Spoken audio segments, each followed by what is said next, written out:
eba. And I'm soon to know.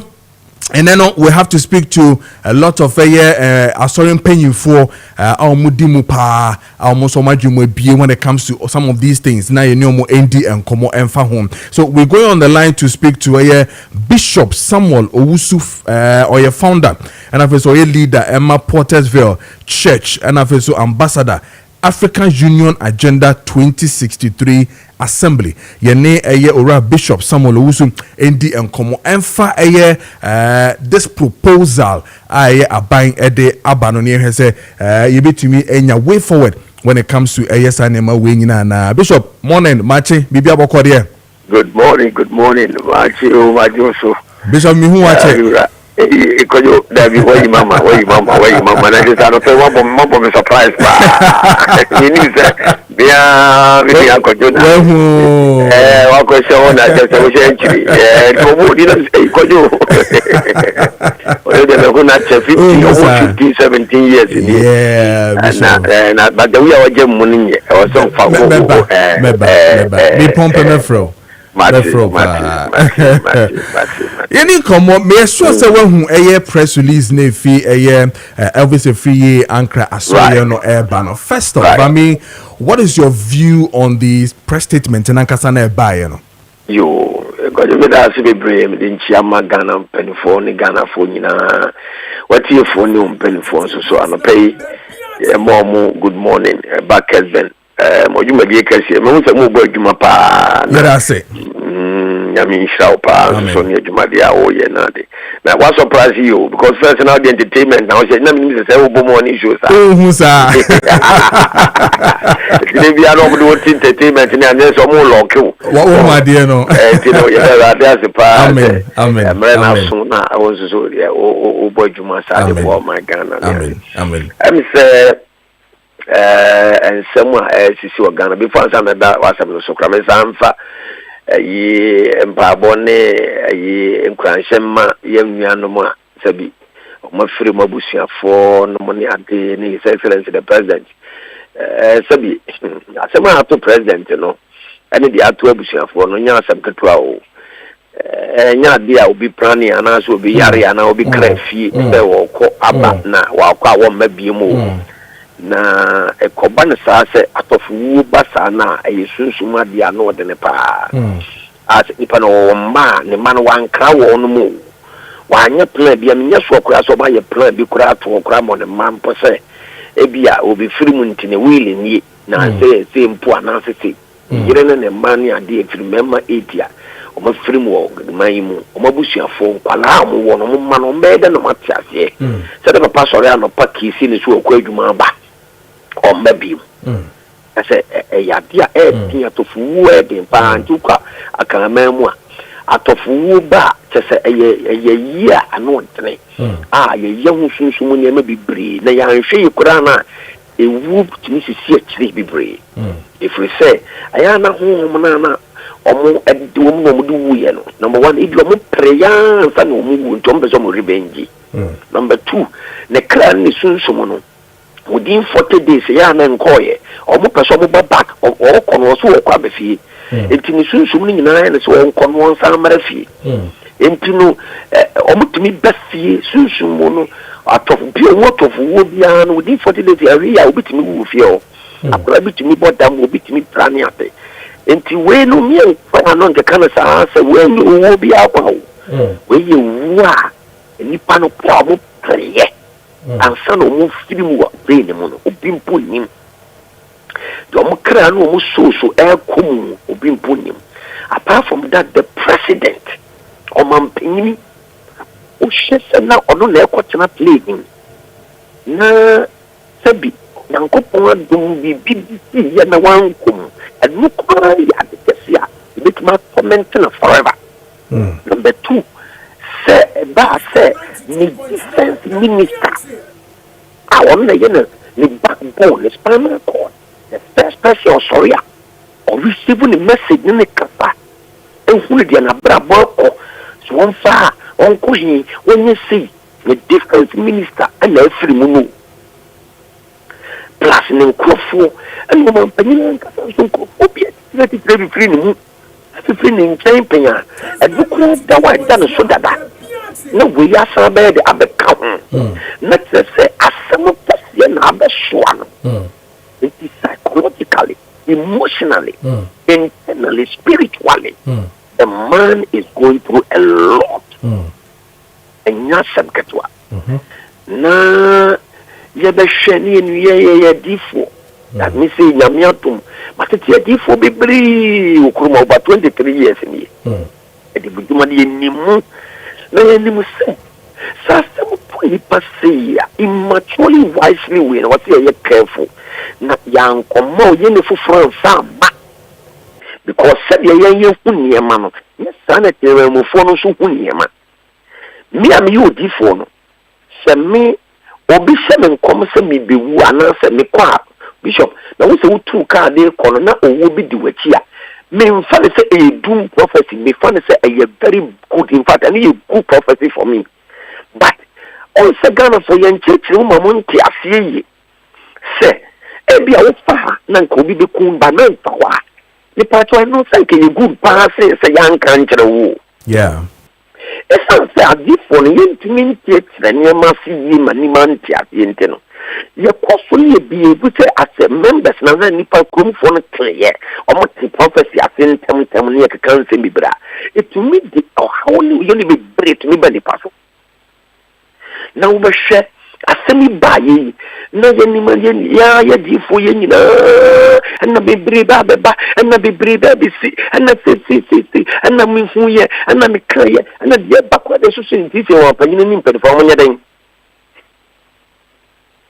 Kessben 92.7 tu sabre ya ehu anipa no anhwe kora bi betima fane tirimu sabi obi wa bi betima fane tirimu obi wa maybe bet me fanitrim because of the afternoon.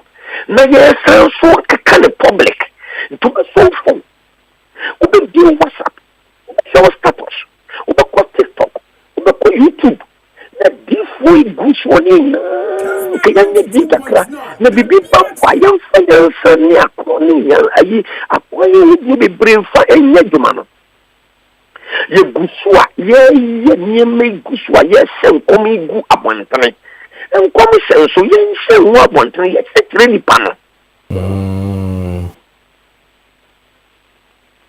obi anu an komi se ko segu abontan ye setre ni pano eni se woni kwan ya be faso obe sen kom na kire ni pana enumuna because ye be breno na ye problem le say okay yentimi yenya nkomse na ye pase sekire ni pano nanso yenya kwan ni ye da ntu ye de beto Facebook nti de beto social media okay ene nya sa bam telephone me say yenya sofon telephone tina say omo tina say omo ni aban ni president ni fa adwen omo nya government official keke o ene o man panyin no onya government official keke so ya aban o yi wo sofo ye Kristo ni ayi obi a wajin komo shedi the stance yen you hu kuma emra na dan be baso said your respect ni honor and you said you will bu e fu kuma e bi si da it's unprecedented so man penny bi din come say this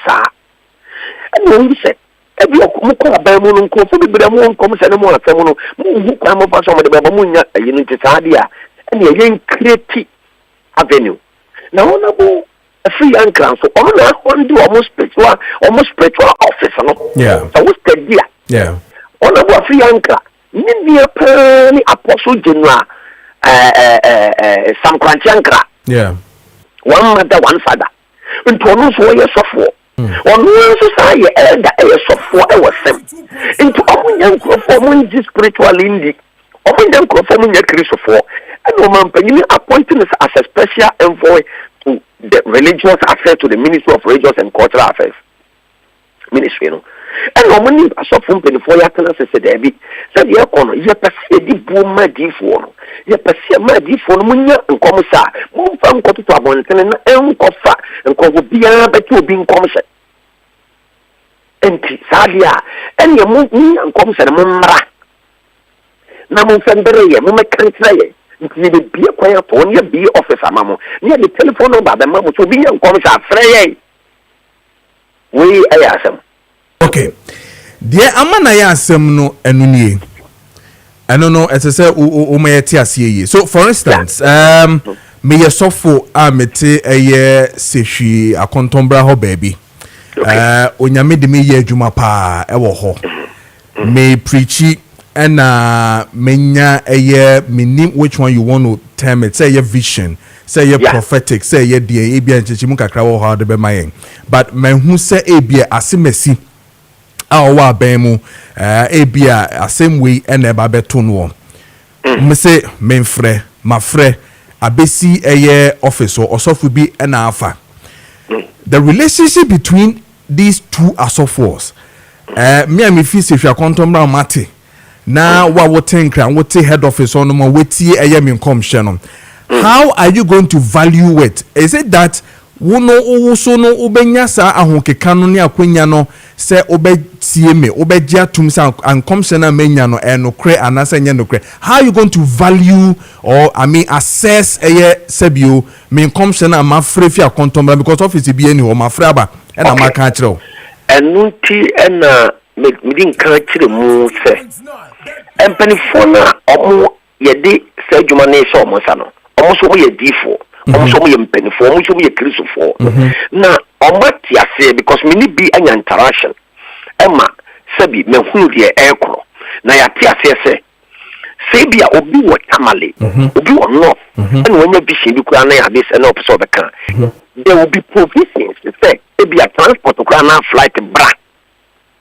But what I say? I think say was some bontibes me the me no makasa me hunu na wo chechire mu ni and na me chire mu ba me PRO ma sure we agree to me but me tell and me din kan frɛ ebu say hun se na de mu kan de mu details ni say number 1 Kibri house or ya ma okwa na bi wo ba wona ni appointment ya be de no ba den when na do be wura mu. Number 2 telephone number any adinti mu bi okura ka ye de prompt so munye ntem na mu fa telephone number ye dey emeto ya anu asofo agema kura be kan say offer agema edit to ho say enche o me provide hotline ye de be ba enti no me ye sure pan say na mani bi egugu akwan so a ye ne such a way say unya bibi sa ne ade na wo frɛ pa ye be ma okwan no aba ana be provide transport ni ade kura de mo aba ye de what na say treating so di force sofo. This is what this government I think they want to do by my minkan, but by my interaction with them, no, that's what I understood. Say, and yes, we fret now. I'm cracking up a canny at Truatney, but if you are not concoction, be a duana, a quantro, if you wanna a Bushadia, if you wanna Juma, what's here. Intino, who can is hard rana, and only here. The Juma band was here, and the Juma no so, who young rock and channel, who to me need you, Nippon, who are in film. Nkom sejuma na sa lekye ta memo so Diana memo ya vision say bia kojo ubeye na musa $1 million bi baba wa de se men kan so say ko ba for de ma abrewa bi ati kumase de afi na makasa akere wo se ko ya wo so bo mama ne me ya work said me monitor because the moment I am privy to see that vision, I'll be the monitoring agent of that proceedings. Me also no access. I make my monitor. I say I didn't make work with now. I am necessary. I make so the intervention amount. I intercession a year myself. I say my catch some country. Okay, my culture no. The occasion on you so me clients why they why into the near.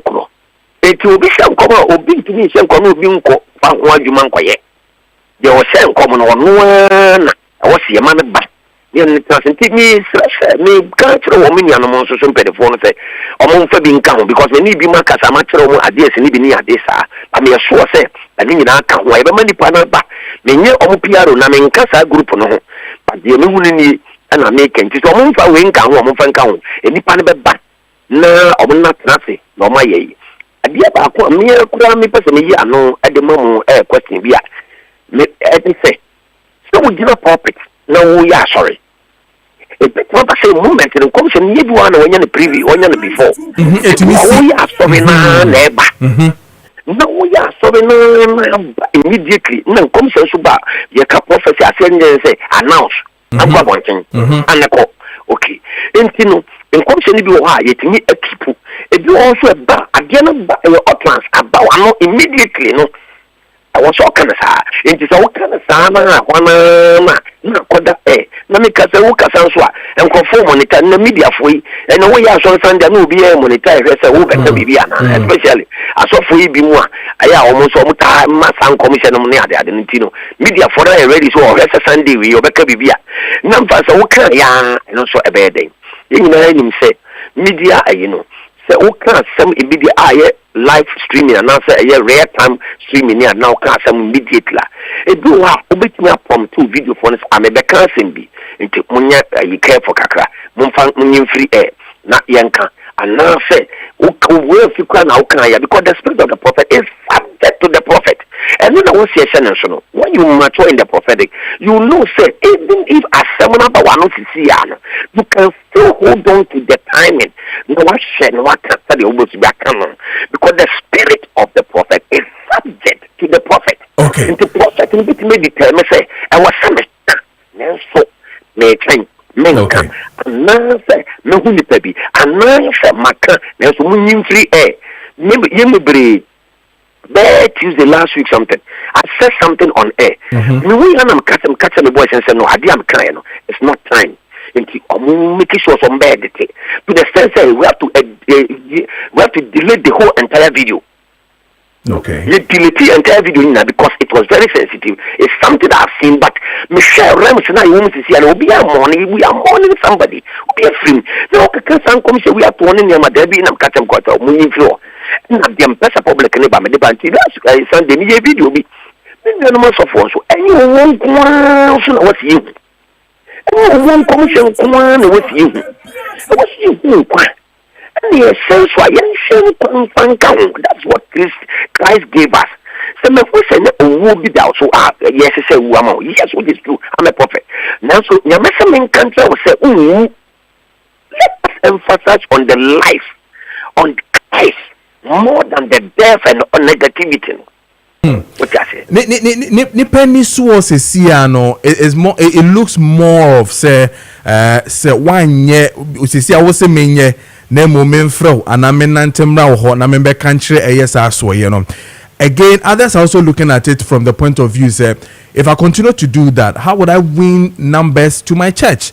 And also or how about could be some of the asofo no so areas because say ebimu ye na say men can say loto na mum ebemu a it makes them more popular, more to the people say sorry we the sebio or prophet no ye jinidi or can say ebem or can say ebem to then numbers winning no ebem. Another one na mpesa the kan ho ne yedi dwumedeni na interview be is the fact that are we not opening a floodgate where we're going to have too many a friend is saying prophecies worrying the state officials who need sound mind to work because now akwakoye ye be a floodgate to say me sorry bia na metimi aka say me da sorry ye na me yes of me sorry ye asimesi ye say asimesi ba konkwa metimi nya prophecies be ye de one ho especially when sa asimesi no more visible when it comes to media be na adwuma no nanim fa ne say bia na adwuma ye no bia ka ho asem ho na no na obete say obi abeka say nkom hye e won nipa kro no so now you have like 3 or 4 or 5 pastors or prophets talking about the same person, especially when me too I do not even believe in prophecies. What would you want me to do? Is it not a chaotic scene? And you criticism no? I think so when moment better. I think so when moment very very better. Very very orderly spiritual maturity. It means that we are growing as a people, we are growing as religious people, and we are growing as a country. And not never because the air cost so now you know we send the ubia with the freedom of the cannabis things and your tuma and now my main council say there are some of us then you do predictions. Now predictions on predictions are very very funny and very very sweet. Even though it's part of the prophetic. In a such that ubia or no or no or the prophetical. Ubet Abu Bonkophobia din, me who say Kojo Preko Dankwah or the America. Me who say we say no abu boni na to us no say go public what is saying to which a lot of them we knew what they do.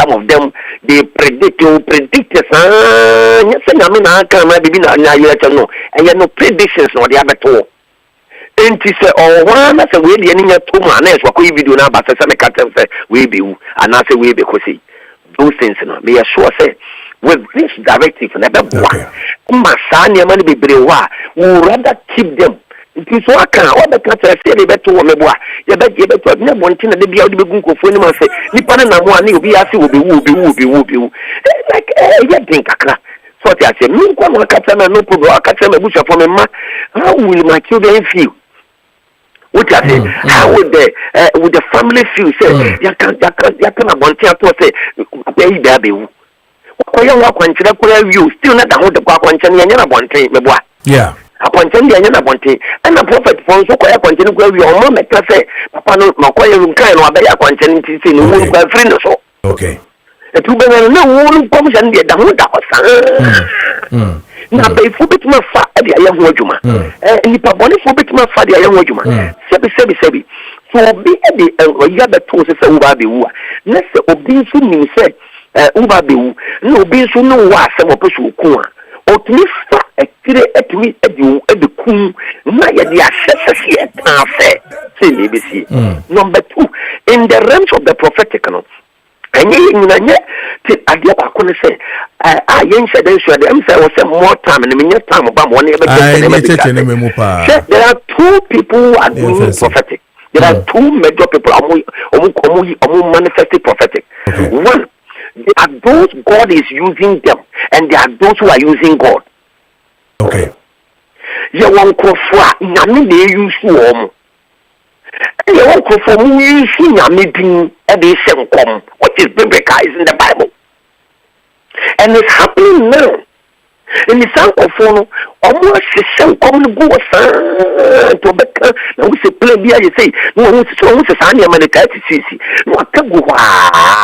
Now we say, Popu Bewu, now we say, Minister Webu, now we say, and to be a wire mare, and now be a with information, and in intelligent. Normally, I hear, not yet go. And he said, okay. Yes, they are using God. Okay. And you uncle for Yamin, they use woman, almost for population. Okay. And yes, so no, the first man, I'm sorry, because there are thousands and one prophecies that you are given. Okay. And yet, no one comes out, was it? All right. And yet, President in Kwan commission, was out with the beginning. And the minister in commission in Kwan was out with the beginning. There are thousands and one prophecies that was saw them.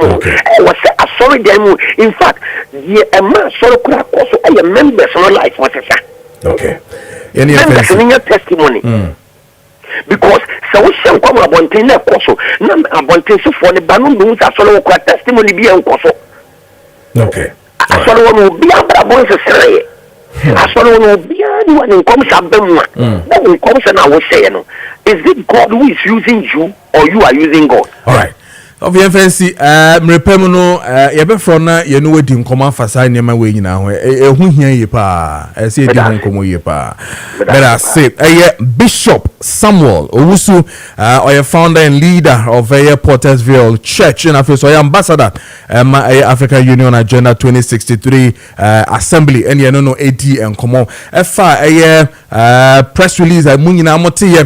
Mocking can be the issues of prophecy and I feel so how you be streamlining no na yashese na ma AC air call ma me kan ye WhatsApp messages and I feel so text messages ni bia abano na feel quick kwa me kwa homa no subi ni nkomo capital go so make sure in fact the decision from the MPP about the Tamale Central by election is fantastic move but bia ayedin in regards to Dr. Mahmoud Baumia and Honorable Mavis Hawa Kumsim on also dia or the ebaye enonom quick on I call na fe on Zoom yending komo with Dr. Richmond Afuakwa, a senior lecturer Department of Forensic Sciences at the University of Cape Coast yending komo emfa how senior ye temper with your friend is saying investigations in our face, so yeah, evidences are said, BBC, your pentam, ama citizens, you know, your dance, maybe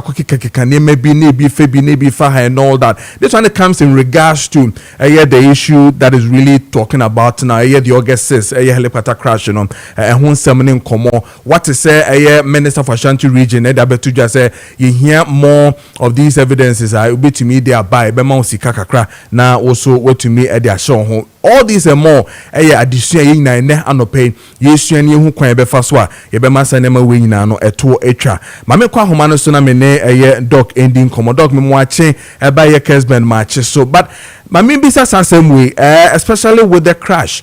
Say BBC is here, just as we saw August 6th, very sad one.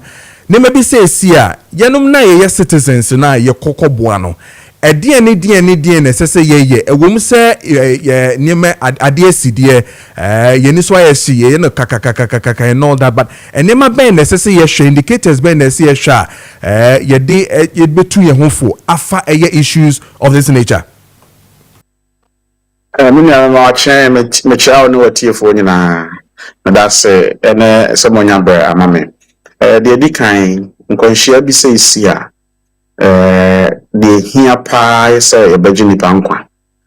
So if there are any survivors here and they will say it to me put things in place to me am here the agi nipa nkwa enu free ho fia de aka nyina enim de for adwuma de aka nyina yes investigators enebeye enti de se ne o kan se de ne di kan was here and de di kan was here ne se was here hwese obi wo ahokyeremu ana hohia mu wo saa nkwanhia bia na ye je omo nkwa so obi ani ahohia mu ana se nipa na omo ye involved in akwanhia ni nyina wu and citizens na atimamfo no enni adwuma bia ye ewo ho acha se de was here nyina se obi free ho nkwanhia bi say no se ye hwe ni see na anu ya aya na ye hazardous scenes so ho aya na honom no ehu kakra de tian say obi aeroplane bi atofom na helicopter atofom helicopter ya make na say so fuel room engines na fuels room no enye ni nyina na sometimes a shit at the same time ebi wo ho na ebi a eda baabi na e tran say janu bi ebe ko ho na afa ya explode ye hunu mpempi omayimu ne other places say yemfa na say tank bi afirato na temamufu di mirabotwi yakoho ekosesa fuel da e tanka no mu de obetia ne say eja bi anante akoba bi atanka no da na boom then there is another accident na temamufu na ewo ho no ebi prepare ebi ahhehye ebi awuru enti bibi say sia your first responders ekoho in the unlikely event says first responders went me and do one terminal temamufu no to me ko ekoboa me yeje omo prepare ne nkwa na emu ye hwede esi helicopter ibeto form no a na nkwaje bia ni omo mu na ahye se ne ya describe no ma hye dwo be enti de na wo se ye ne se wo se temamufu na atwe omo na emergency workers eba na first responders eba na forensic experts eba no mo be ebobo sa bia ni nyina ho ban se de be ya yebetimi aye nhwehwemu no because nhwehwemu no gina say the scene is preserved say scene no obi ansai bibia wo ho obi ama bibia so because eno na ye dey be reconstruct bi esi ye no me ehunu de esi ye no pa yi. Does it become very difficult for forensic experts to get to a scene?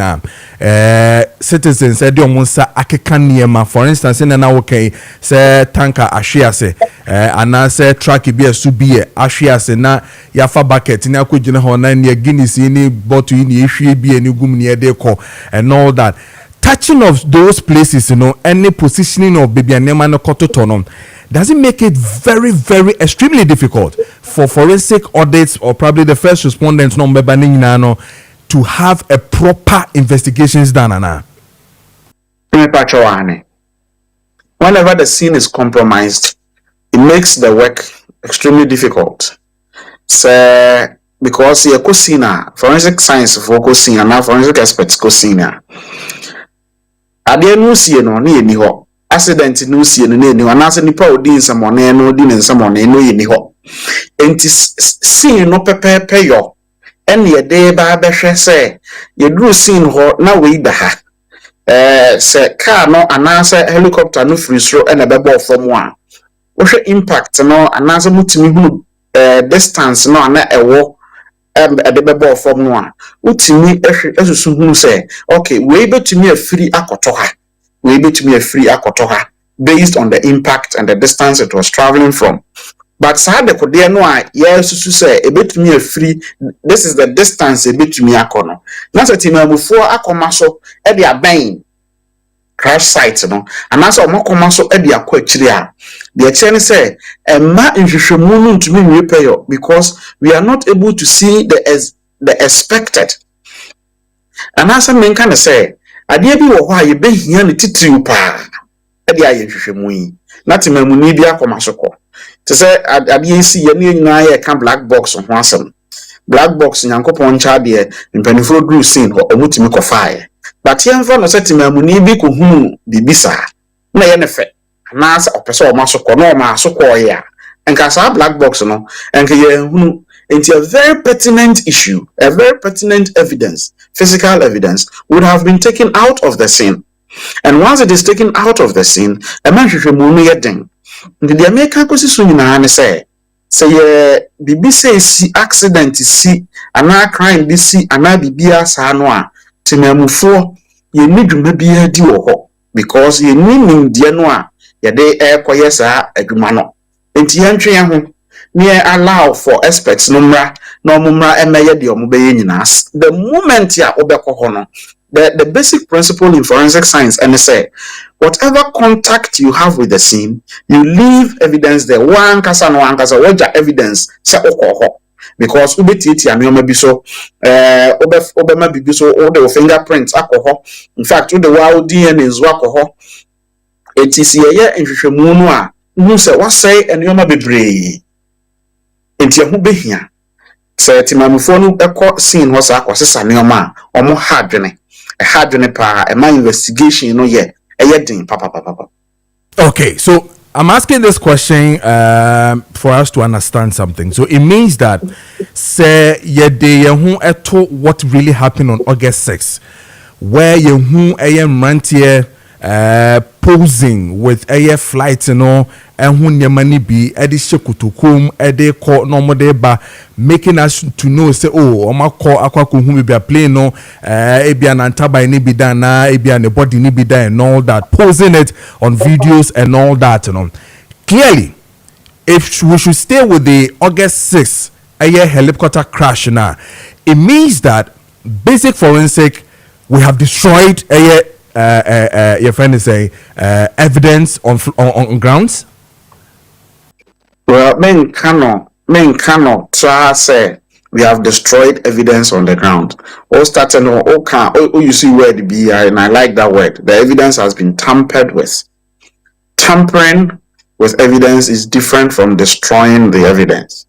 And he said omoko come ma plane water ban so ni blade ehunu bibi fire the trap picture near yinina. They have tampered with the evidence. They have tampered with the evidence. She said there be na there no da abra accident no see no omama so afiri ho ekwan na ade no eda se ne na eda se eda ne nchen mu ana se esensan ho ana se bibisa no investigators need do ho a omuhunu se de na esitie because obi akọ change the position of that evidence, and that is tampering with. But destroying the evidence, not the young can say almost destroy evidence, but they tampered with the evidence. And tampering with evidence, like I said earlier, no, it makes the work extremely difficult because oko scene wa send your scene who sitiano and no na investigation obey. But if everything has been tampered with, send you who no August 6th no and no man no eyedin. Enti Bibi says no Obroni Beka se further investigations ye set up committee na ye ba behwehwe bin as much as ye wo the voice recorder ne black box and all that in as much as ye feel say ye hope you na be wo that equipment called the black box and the voice corporate and all that in on the scene so no etumi boa kakra in terms of say analysis who say the extension or the extent of the accident a bit to me aka hu bi a bit to me amaye hu bi bisa enti hana tampering with evidence no asem no one sisi impedinfo hu black box no enti yemfa no say black box no audio no kire say pilot no catch ne co-pilot say ogidi say engine no a malfunction and ogidi say helicopter no blade no a malfunction enti say utie sa voice recording no na audio no a the oya hwehwemu no the next thing obey say obeko the ote no say blade na malfunction no obeko baby a blade the one no akwohwe sa malfunction kro no a ewo ho no sa blade no a o ka ho asem audio no mu no ye kɔ ne akwohwehwe ne ehunu blade no a you cannot confirm say blade malfunction no a pilot ne ka ho asem a ye te black box no so no na ye no kre because ebia pilot no beka say blade na malfunction but na nya blade na malfunction and now say engine bia malfunction but na nya engine na malfunction enti say ye tie black box no audio no a e wo say ye kɔhwɛ adekode no a ewo audio no so no say susuampa say sa de see ya. That is the investigation we are going to do. Na sa de crowd adekode no e na say temamufo atampa with it and na say ayra ne hwehwe ne ehunu a then the case becomes difficult to solve. This is the reason why the evidence has to be left in their position, in their original state as the accident happened, and everything, because every audio they are going to listen to from the black box has to be corroborated. And just that corroboration, and you hear say Bibia is in its original state, its original position. Say I didn't have a from aside the back see and who say I didn't more function and pa ye be hunu. But obia ko tam and so obia ko sesa no and now obia ye hu bibi we tra part be the call and bibi sa no a investigation pa. Doc, but maybe the issue of response when it comes to a accident, even if at home, Nasebio say Koswa, the response from your security and our forensic, would you say it has been improved in terms of the quickness? I mean the speed that you're there, to really cordon the place for us to then ascertain say listen mo bia enfa no. Is a response good enough for more to say or we need to improve about on it? Okay, when disasters happen, when accidents happen, obiara ni ho a waboaboa ne ho asie say disaster no be happen enti enim say be happen at point A enti akoboye ho adwa wo ho twen say disaster no be happen na e happen ye no ane ya yakoho so enti response there every time obiara elage because ohwe ba bia sa accident we see ye no a it was a heavily forested area so enti first responders are be free or no be free chiri kakra e na aba first responders no mo ho ente ho ntwen say disaster no be see na see ye no aye kokko me pa what the metre ya say and every time be a response no there e lage kakra because the message will have to now go say bibi say yes me am put the team together e ma team no nko ho no the be a time maybe a time I'm sorry my phone no you kakra and the time na eba mu no and no na aya na ye hwa ye feel say ya anya no ntem so no aya say obi ofie share where a jada ofie no o hwehwe say nka ja no hwa ase no anka odum jafo obeduru ho but after na wo be fa phone after odum jafo that time na ewo no ansa no dumjafo na prepare omo ho aba be se eja na e hye no bia ye di foam e na bedum no ana ye di nsuo e na bedum no ana ye di carbon dioxide e na bedum no so preparation ni na e ma time kakra bam until from the time of an incident and the time of response no di nyanya na nka time no eben. But there is no September 11th, you see, United States of America, yeah. Time of response was good, but still there was a time. Omunponwa sebio omotimi ahhehye omonuoma yie akosro omo responses ni bibia wo ho no still there was time for response. Nti the American akosi nyina ne say disaster there obia ni obo ane ho e de train disaster.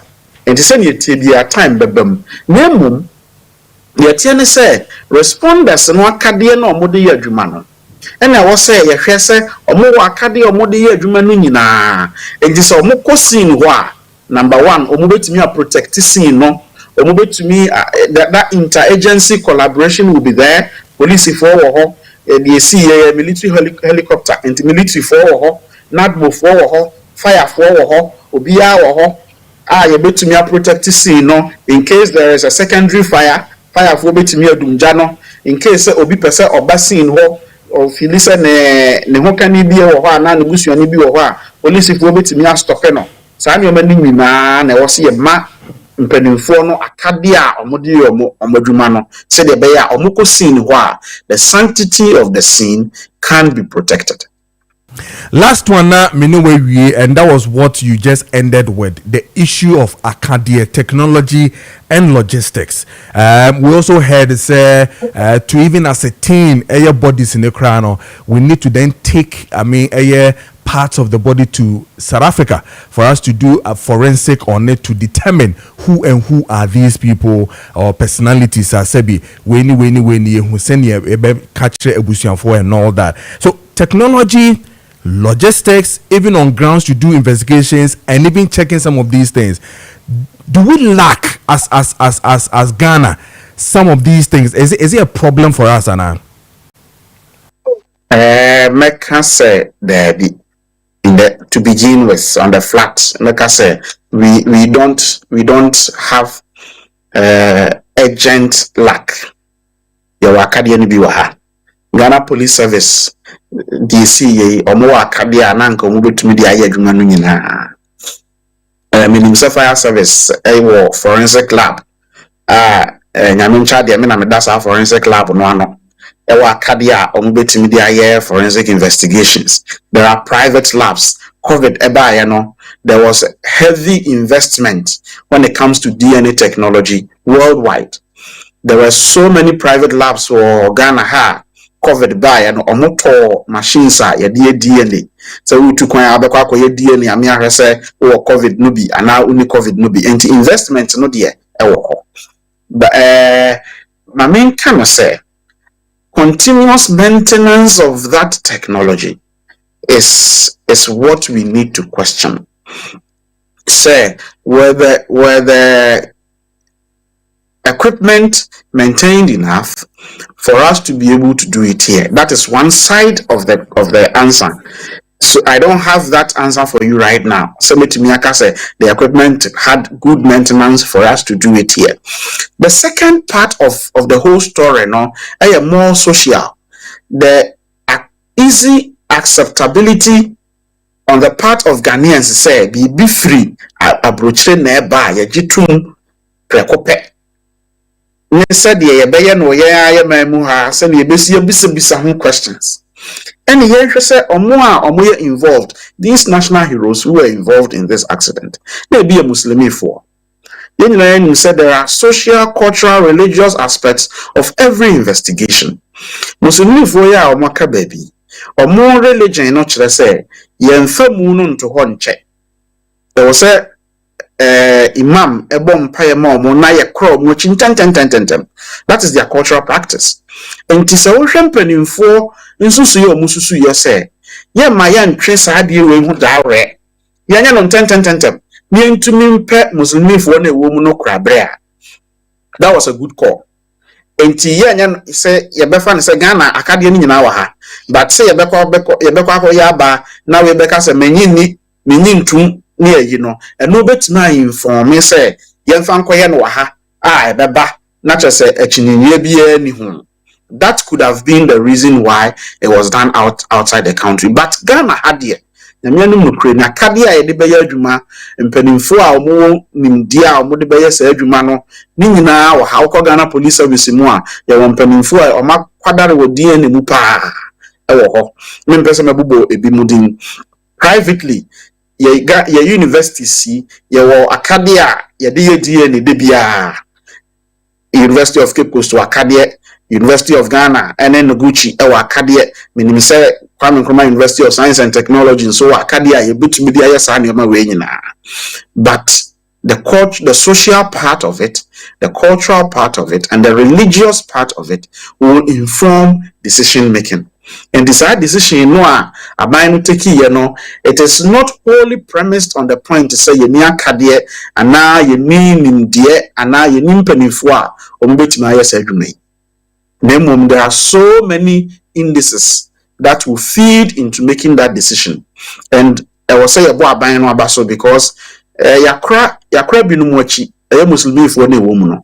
Obia jiatum obia ni wa wakasa da bi nhwehwemu na ekoye no yenyi ni say your body no ni anase bibisa sa takrade missing girls cases ye ba yen achinye bebre ba ho otim wakame yenyi ni say emaya no yenyi ni say nompe no kra ema nompe Ghana haya na ye no Ghana yentumi nye sa achinye no and we have been able to solve it with this nti I put two bema media houses anything amufuo nyina na say yenya rehyiemu ewo yenia ye diemu sabi mpanimfuo aboka atraining scientists ewo Ghana ya boka e nipa akọ school amoma kosua de anya hunumu enti yenya rehyiemu ewo yenya ye diemu say yenso ye ya ade no ayekoye in South Africa na nya ade ayentumi nya no Ghana we betumi aye but ye no Ghana ha enke beji atum. That is the question we have to ask. And yenhwe say ye discussion no besi so say yakade aye wo hanom no, are we maintaining them? Are we having the reagents and the consumables that we would need in constant supply and in stock? So ni eni san komo no ye di san komo no a next time the BBC sia ehun ko hia say ye betam sample edia to play mu atwini hwidididi akọ South Africa and as akọ US akọ Europe say ye koye test ne de aba. Doc, you better say Eradin Shaw ne eya disua wo de amaye ene anope Dr. Richmond Afua senior lecturer Department of Forensic Sciences at the University of Cape Coast and no edin common. Yeah, that's bebre Doc. So there nyame de abenya. All right. And to know yan twice so check out time now 33 minutes past hour of 8 where Kessben Maakye so medim eri man so for Kojo Preko Dankwah. Now Kaibu group of companies I mean can show say only our last stop when it comes to traveling issues. So pe visa ako amanone and also pesa wo jakpe fikru na okosua de and also say construction dia one Kaibu group of companies for ND and common no metimi ashon krata say me visa hu nema nyina no ama we san say ehudwuma na omo sa so and also men can show say wo cars papa very affordable if Japan open Japan cars papa dia one Kaibu group of companies for ND and common esan say no ehudwuma eso na omo na de tie all kinds of Japanese cars be pay bia say yen ketwa ni be say akese say ye truck say ye den oni omundi nkomo again yen ma ye pe car to ne ye pe Japanese car to no na ye ni sika pudu na rekwakoto wo say be mama me car ni bi no omo flexible terms omo de amount when it comes to a payment no the here na say we free Kaibu group of companies na oni omo edi enkomo afasa na man we nyina ho say o pe cars aye we yi crowd omo crowd be du Ghana kroma wa twemu ho na so pe bi kra no ometumi abo ama won so onsa akan bi na so say when your choice na emom no say Kaibu monkra eye ka no embre me kra na ombetumi aye amaw wo hi omomo anya market deeper life junction honom na omo wo from on 0556 735 422 and also say 0556 702834 onsa ebeka omo ewo eye numbers here me boss na fe bibia etumi akoye amount best brain and then you know mbedi enkomo yi person say textbooks ni nyina no alande mathematics science na fe so English language chi na fe so social studies nyina 7 8 and 9 ni na combine honom ti JHS for crèche for and na fe so primary and KG for na nursery for na mu books no ababedu ntawofo ni nyina no ene ye ba bedi enkomo yi pa afa ho na fe ahwe de ko ene de eba. Now the MPP issue a statement and rap say the INA they really will want to not contest the Tamale Central by-election. It's say what has really happened, very tragic. And you know, and some fatase ebi omodo mo kwa shame na omo to be. But there are too many issues raise afasa na we nyina. I mean kwa homa so na mene chairman Buti, make chairman Kojo Preko Dankwah, acting national chairman of the MPP, ND Enkomo Emfa Honafe, all the issues around the net no yen clear ye Honafe ubia ente no hwansi ye chairman Maakye eba Kessben Maakye so. Yeah. Mijiri ye say ahoden wo ho. Yeah, don't know what to do. Yeah, the radio say.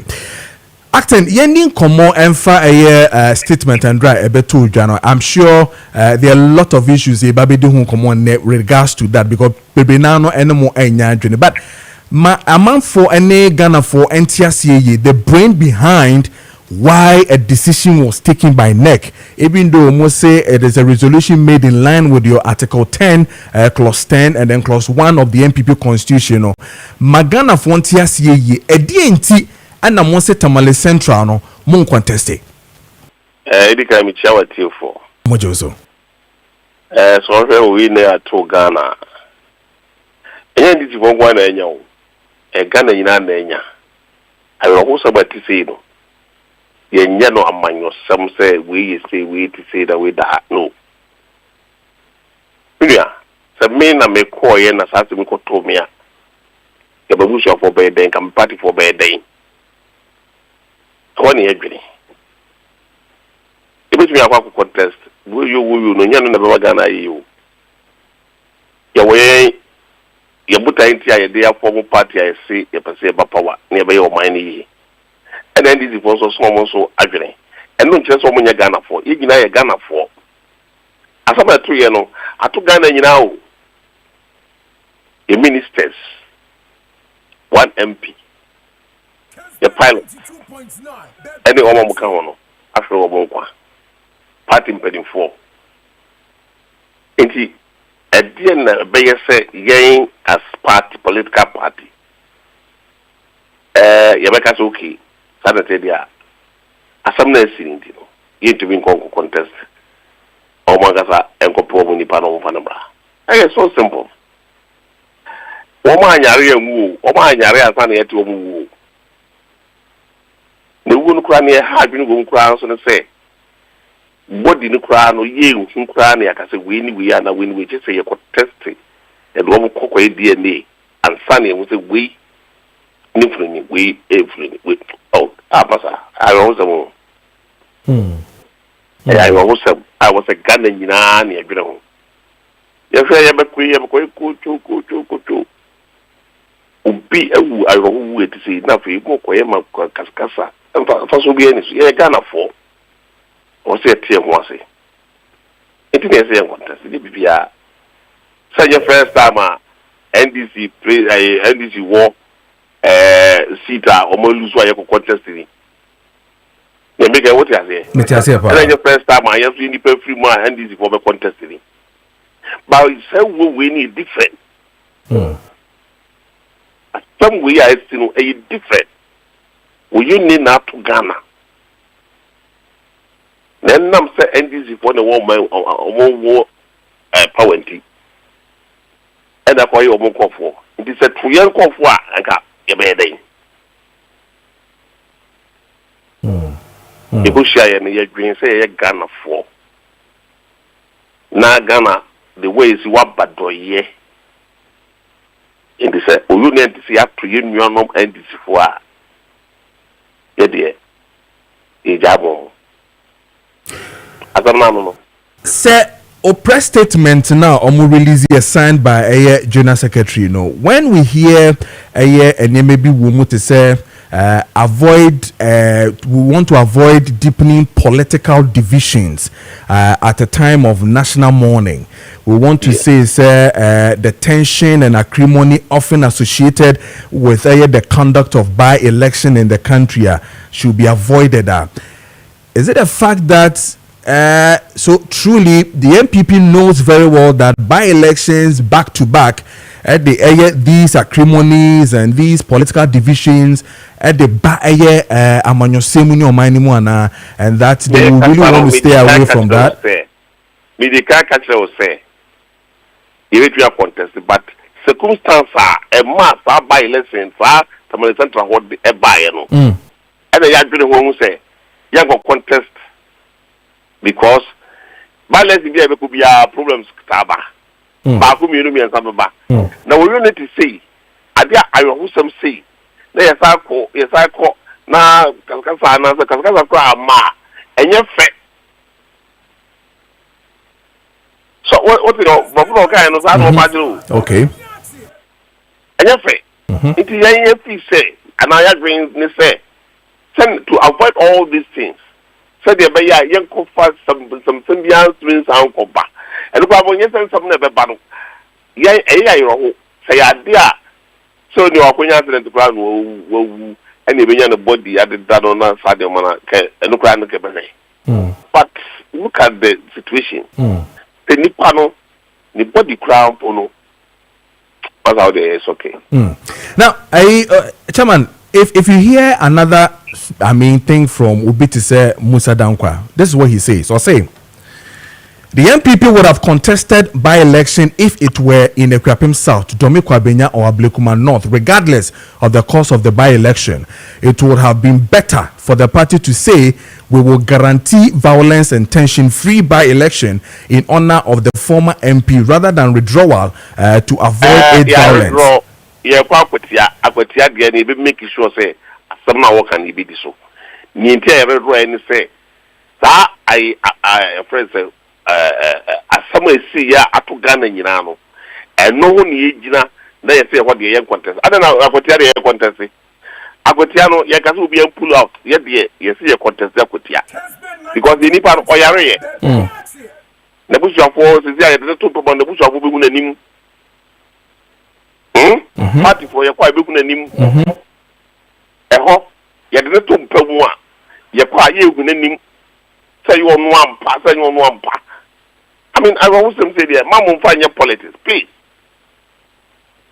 If there's no so, difference no, difference there too wide. It will be 7. Mama may find you when your politics. Yet, yeah, 6 that say, and one because of Asama, I see them why you are warning to we are not going to contest. Okay. Period. Okay. All right. Chairman Asana Beko Krano talking about 2nd September how is the preparation, how is the grounds saying oh you go Akotia. Yeah, Akotia. Oh you go okay. We know I wanna this time social media if you can because they have social media they plans I have they know this are when I say submarine will put it down was so that Yamatias pa. Chairman, this issue of Galamsey Koswine and Wakofa Sebi Ubibeka Clashy or Yinya Break or your my Gane. What's your take on it? Finally, appeal no be saying for these Yenya Galamsey and all that. If we to do a whole, more because you look as if they in the MPP, the MPP, this is so your more dear. So still, Galamsey, nothing. I was your friend. See, I didn't know almost fast food the Galamsey the politics near the no. Yes, I know what's your fast but because of this strategy, you know. Now call into details. Okay. My trust will have a patch of it. Matthias here. Chairman, may I say, you didn't come on. Let's Medeso Dasipa, Chamabuti, Chairman, Smith Dankwah, Acting National Chairman, the MPP, no AD and Commoner. But Musa Dankwah, this is what he was saying. My main kind of, so you can really understand where Musa Dankwah was coming from. Now, if you remember, Best Brain publication, END and Commoner, I was saying the MPP would have contested the by-election if it were in Akwapim South, Domikwa Benya, or Ablekuma North, regardless of the course of the by-election. It would have been better for the party to say we will guarantee violence and tension-free by-election in honor of the MP rather than withdrawal to avoid its violence. In my view, the greatest tribute to pay to the nation, the good people of Tamale Central and the departed soul, is to ensure peaceful and violence-free by-election in Akwetia, Tamale Central, and anywhere in the future. And also Nadia or the Ebayan, and I think he posted again by saying it is against democratic principles not to contest by-election because of death. We can't pick and choose. There must be a contest. Or no, there should be a contest that should happen. Tamale Central issue no ho. 46 minutes past the hour of 8. You might be doing commosis. But answer now. Make sure say you know you did 40 years and above. The young call Batampa Process Center for home. Now you know more ND and commosis. Say we did 40 years and above. How no dosun baby nano about with prostate in memano. Enti wafa wutie me unye bia wutie me unye bi ewo prostate issues ni nano. Me pacho make sure say young call Batampa Process Center for home. Now you know more encoding common and share say omitumi asa nuanom no ye ofa no ye papa nom yare omo wo kaswa fifi prat last stop wo kaswa nyanyan road no so honom and abenya Obatampa Prostate Center for from on 055 3800 055 3800 now nyomo ending komo Obatampa Prostate Center or say problems last stop honom and I'll be to me akọ Eclipse Collateral Management say men kan show say so we hear besia de akoye adwuma we hear collateral we hear bambo bi se chire bi na da koje sika bi na da koye adwuma na so abanfa so de oni mu bedi nkomo ewo Eclipse Collateral Management afeso wa wo japade da ho nkata na da ho no ma wo sumo no na meka se mekra wo hram sisi a wo no mu nsogu so na so wo japade nkata da ho genuine ibetumi da adwuma asama kakra edidie wone Eclipse Collateral Management for enkodi enkomo na ometumi aboa ama bibe etumi akoye nti wa japade de hu yifi bag nim ne to na mo na ne anopay faka na ko dental barrier ben Medimosis Hospital no udu honoma obehu Eclipse Collateral Management for signboard no ura honoma also hwe Mr. Mega na oni omonkodi enkomo isane so betumi aboa wo so hia collateral de akoye adwuma bia no ko bibia me kire wi ya dental barrier ben Medimosis Hospital and now say West African SHS wa dental no ko ho na oni omo enkoye adwuma wontumi nkona so obeso from now dinchichemu yeso padia 054 383-2466 054-383-2466 now name Eclipse Collateral Management for ND and Common 48 minutes past the hour of 8 that's why Kessben Maakye so you know.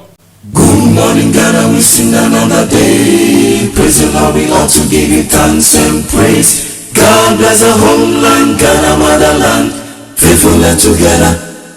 Long live Ghana. We gonna build Ghana strong. And definitely we're gonna build Ghana strong. Send your fatabiano as I say boy na bibia etumi ekoye. Best brain for Atenase. You baby din community be Atenase intesende ye ko school kakrenta. Wo fo na mutie ye no. Ene nkwala na nyina no mu books na ba. Ye ni nkomo na enne me ko school kakra into so be ko school na afi bibia etimi akoye boss bibia bako de you want bibia bako nice na radio adom kakra yegu so ye head ye ko ne de ba best brain yeah mo brand dey nya bad o enya bad kra best brain publication yeah mata na efe and I die no see that say ye twiro mu afan and you say ama the books no we reduce no and you say o twiro mu an nka and then I want my much for na hwefo ina no pay sene ne be ka se opese oto fapem papa ma obada ache de a best brain book nko na timi bua ma otimi sa to sa fapem no de di kan no best brain books ni na kaje ni na atum de di kan afa book anana na kenkan emre pa se wo de kira de a emre pa na ebo mo from mo tibi tini o sua na si pa ene ma best brain book dance kra book o timi videos hwe book ade bia o kan wasem bia so o ma ho picture ai timi bua o ye nana ene e ba be yare me kakra on say religious and moral education indi enye de ka e be ka say kristosom nko na ka kire you ye moral no so o kan wasem bi enti ene e ba be hwe ne ma be mienu bi authority ene obedience and afa rules of family members no so e ba be hwe ne kakra ana authority on se be ka mpanini ye ho ha e sha se kura fi hon kwa na say omoso e yo sitie obedience o yo sitie e sha se fifie enti e ya ofo se de se odi afutu be ma wo ma na omoso amofranso hu se esese yesu etie maame etie papa enti omo mfoni fefe se o do hwe a on say papa for the intend if you be answer no pay see yeah no credit omo makwe maame for no ne mo fa na dey ofi enti so hwe abon se maame no ne ba to mo bonko mo kama o won mo hu ne esese oye ene ensese oye o na sitinem dise abofo ne tia akwanche papa ne maame de mana nana o de twa ho mfoni hwe on say am abofo ne nyini ye adentia onya fapem papa no afi nyene bia mo fra no ofie ombeko school ombeko school zo a e hwan mo ase de hwan na authorities zo ho no teachers and omoko do school a tefo na hwe won so and ye mama fra no se wonya ko do school a teacher ni be kan so we dey utie emra horo a hye wo school so we dey udi so se abofra wo school na school ne mra se odiso a o parent be fro zebra no oba na nyasem on so ban be ko school ni na awie wan hwe won si wo de we kwa PTA meeting ko a ba se abofra nyasem bra ne be yi hu aro no e bi nsi adentia evi se afutu papa a onyae ohuye na onye hu se onye du school nko ade a yo school ne mra ho no so dey odiso those we hu foni fefe so dey aba wo fra no atete ni gina class awe dey o che on ade nana wo hwe communities no ne mi atete nyina so a yesa wo motumi pa e hwan mu ahemfo ekro bia o hini wom ekro bia nana se yetie ya ahemfo nso a eya na ekro na ya na tesen onso mo sisi gina ya horo me kro no se kro no be koye ebeyese won sisi gina ye enti ohwe kwan se obi bia o ti kro no mu no emra ya hye okro mo be den obedi so se odiso a eboye pa enti oyemfo ni fefefe a wo hene na bedefo ede eti ho no mo a wo che se sisi tie won edu bi o mo hye horo o de mayefa yen kra he edu bi o hye se ye ba be di afa hye horo mo obi a mo twene na se mo obi enye dede ho na ebe ma so kokko edede si etie sa akwankyere o de ede o de aba no ene de ma horo enti o se etie ye be ka ye mpanimfo ahoro ye chiefs ahoro na yankasa no on se suban papa no eboa yen pa enti mbora no ese boa yi na se de be ka se enam se ebia o kira bofra no waye hu foni ama bofra nti ka ne trimu yi no hu se medu mfie du ba ko me ko mfie du mienu ese se me kira obuo ma obi bia ma eden me hia no ba bibia obia no o kyekwa so be kira obuo eden ama enti hu hia pa se mprempren a ofre na oje odesisia o 0507 200 afa 0241 520946 modern super friends sia bra oje nwomma beto fapem papa ama obada achi no achi ne benu se betima boye pa Nana yen trust na share yen family no so role say so be a play on say na we can say family ona your bema or etri or your head no ona e bia this is a whole on taking near ade afi omune one na yen so bom na e tete mofra no kama na ma bibia ade akoyie so hwa so yen foni fefefe e wo ha sei wo hwa papa ne maame na mo te di kan kan no omune tete o man o de foto ede e ma wo afi wo kire wo kwampa fa so a obeda obuedi enso a kire mpanimfo bia enye ne maame ne papa nko a pani bi o che ne bia e so da obuedi ndi hwe wo de wo hwe a school akora no akoto papa no den no ye no o tia no kama yemre ade ba ko a e ha adwen pa ne se sa mora no e yira o e yira pa tina ye shimokina no se akora to panimpo be tia ne keke na ayedin obetwam kra obetwam akọ na eso hwe fapem papa ye to amamofra no se we akora hu pani a eso ochire obuwe de ema no entia ayade ebo ye pa enti oye fapem kama o kire abofra ne yeso oye afi odra se oda na edi kire ono akasa ne nuanom eni afoforo sanso na won so ohia moa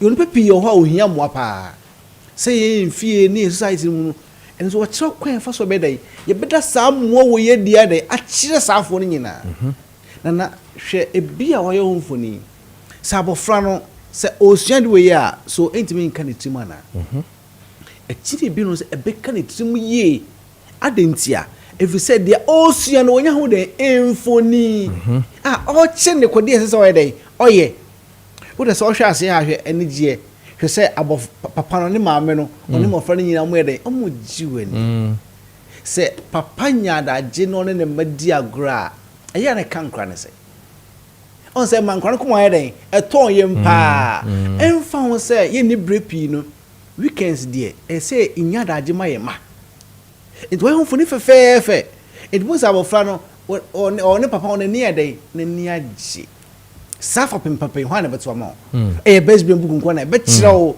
de se wo ye na etima bo ma so won ne gie no family no so won ne ede won ya die pa e di modern super phrases here was 0507 200 200 0241 520946 modern super phrases here na je do baby bia wo bia bookshop bia wo bia no buru no ko je de na se de bia kan ye ofi crèche akosi ss and the books ahoro ben ye wo so oba crèche say na oba benya literacy activity obenya numeracy activity obenya scribbling obenya coloring any activity books bebrebe awo crèche no so oba nursery side nso a wabenya literacy for nursery 1 and 2 obenya numeracy for nursery 1 and 2 obenya early writing obenya phonics so obenya picture reading for nursery side no afi oba engage nso na obenya numeracy for KG1 and 2 obenya literacy for KG1 and 2 obenya what are people for KG1 and 2 obenya creative art obenya phonics obenya writing afi obenya coloring na break obenya comprehension for KG afi so oba yen primary side na a basic 1 up to basic 6 obenya math a basic 1 to basic 6 obenya science obenya English obenya what are people obenya computing obenya creative art obenya scientific obenya history obenya RMASCA obenya krapim obenya fancy obenya dagbani obenya gan obenya ewe and afi French ni nyina a basic 1 to basic 6 sanso oba benya workbook for maths and science the bombarding super phrases CL 0507 200 0241 520946 afi so ba yen Jesus senso na e combine so to basic 7 na o de bewie and into obenya math combine obenya science obenya English obenya career technology obenya creative art obenya trade obenya social obenya RME afi oba benya French and afi computing ni nyina basic 7 to basic 9 afi past questions and so all subjects and so idea obetime nya bi na break na obetin sa na egu ne phone so ankasa afi so ba yen sesen so ba benya biology ba benya government in the modern super phrases CL 0507 200 20 afi 0241 520946 na so be pebia to wen kra ha ifa kro no benya na say man mu a ehin no benya bia to so wo ya kra ha say na okọ e kan say Royal Park ene SIC mo no mu ni top road no a bookshop bebrebe ɛwɔ hɔnom so fi fankɔs no ɛba nso a udu ma 7 a plane lane nso interchange no nkyɛn hɔnom mo bɛn best point afei o medina nso akɔzo ngu junction so line nso yɛ den ɛwɔ hɔnom o kuma nso akɔ keo na afei adum o takra nso abɛkɔ market circle o ku foda nso abɛkɔ total 2 o tamale nso abɛkɔ taxi rank anase bookshop bɛn obia na sɛ opɛ sɛ to fa pem papa ma badachi na ɔso bɛyɛ okunini dachi ɛwɔ bibie mu a ɛyɛ nwoma baako pɛ ɛna bitima bɔ no ne best brain books no tse sɛ phrase si a ɛwɔ 0507 200 200 of 0241 520946 so pe fa papa dia a best brain ko na be bo na. Okay, all right. Yeah, that's it. Say only Eddie Nkomo, and that's best brain publications na no mo Eddie Nkomo. I mean kind WhatsApp messages in be and I face text messages in be na fe men call Nana from Point Ziga so with Ziga stick brought to you by Doc DOK Doc activated Chaco. Now omonfa Ziga stick no embrace. Now Teacher Kojo Tepa or say excellent decision by the MPP to withdraw from the Tamale Central by-election. The MPP is very intelligent and God-fearing party. The NDC should learn from them and stop their diabolical attacks and actions which are leading them nowhere. They should acknowledge what the MPP has done. Not everything is politics. MPP, God bless you for your human approach. Greetings to Honorable Nana Eric Nana Ajiman Prempe MP for Ahafano North and then Chairman Odenhuko Kwapia Koka, Justin Frimpong Kodia, and Mr. Owusu Bempar of Inshaeso Constituency Chairman. Hopefully, no sooner dia or day and then OPK voices go. So or say it is good MPP withdraws from the Tamale Central by-election, so NDC should do same at Akwetia for the death of the two MPs to show that both think about lives lost in plane crash. And I agree with John Boedo and that the NDC should stop the excuses for the cocoa price because they promised cocoa farmers and have failed, so they should failed, so they deceive them for power, and that they should resist. This NDC will present rule by voting the MPP in 2028 to better their lives. Regards to Honorable Benjamin, incoming MPP Greater Accra Regional Organizer. And then this one is from Kwablan V of Pukwase Bengazi. Good morning. May I show so or say, why are some MPP party members so wicked by celebrating the death of the NDC ministers who have lost their lives in the helicopter crash disaster? Those MPP party members have justified their joy over the death of the NDC party ministers because they believe that NDC party MPs caused the death of Akwetia MP Ernest Yaokumi. They claim that the NDC party MPs were torn in the flesh of Akwetia MP. Now, Ghanaians have seen how the MPP party members are blah, blah, blah, blah, blah, and also now let me read this one from Masawood in Kumase Bantama. I said the MPP decision to withdraw from the Tamale Central by-election is a step in the right direction. The NDC should consider doing the same for the Akwetia by-election to help promote national unity in this critical moment. Regards to Honorable Sampine, National First Vice Chairman Hopeful, and then Koka, and then this one before I go to Ziga, coming from Ko Mensa Pillar 2, aka Give Baumia another chance. So saying emergency landing of a helicopter in Nkoko yesterday. Ghana needs fasting and prayers. Anyway, regards to Honorable Bright Esofi Kumi, next MPP National First Vice, and Adrian John Boedu, next MPP National Chairman by Ko Mensa Pillar 2. And that gives me the privilege to say good morning to Rahel Tutu, who is equally also vying to become the first vice of the MPP, Michelle Rahel. Now, Ziga Steak is brought to you by a Doc Activated Charcoal. Now, Doc Activated Charcoal, say men can show say, sa charcoal utopia, minisika ya numbi pa Doc DOK Doc charcoal activated charcoal powder. Friday crame numbi. Pa more gas, more toxins, more bacteria, fungi, more virus, more acid, some person more flashy, if you more body no more nom Doc activated charcoal powder DOK. Wonumbia bibia betumi HI men dadao also our heartburn, our stomach upset. So we how what did why a coach and I will see honom 1 year out. Who the way a patrol no doc activated charcoal powder. Moso asebio food poisoning, enyamo, more skin rash, itches, indigestion. Sa or how way nyina no onom doc charcoal. Mena mekacho bibia ebe fine enche obon se bibia ebe tumi akoye akwala ne panyin na etumi enum bi enu ntino omo na sisia no omo bo zika steak ho eka na yede ebro ye a metro bibia obenya bi na face omo telephone number na wenya bi ato. And that brings me to the man himself Ziga na fe yendi enkomo Ziga bibia boko there. Yeah boss nyame adu bibia boko de ya ne se nkwa nyasem ketwa morning boss na asante hima yes na asante hima na kumedu yado emra na kotokwa hene de tudwa se na nakwakura na enya asem ketwa kra se bia yadi say middle of this year enya ni ye no doso say me no ka say that the KPD ho that the Lombard yaba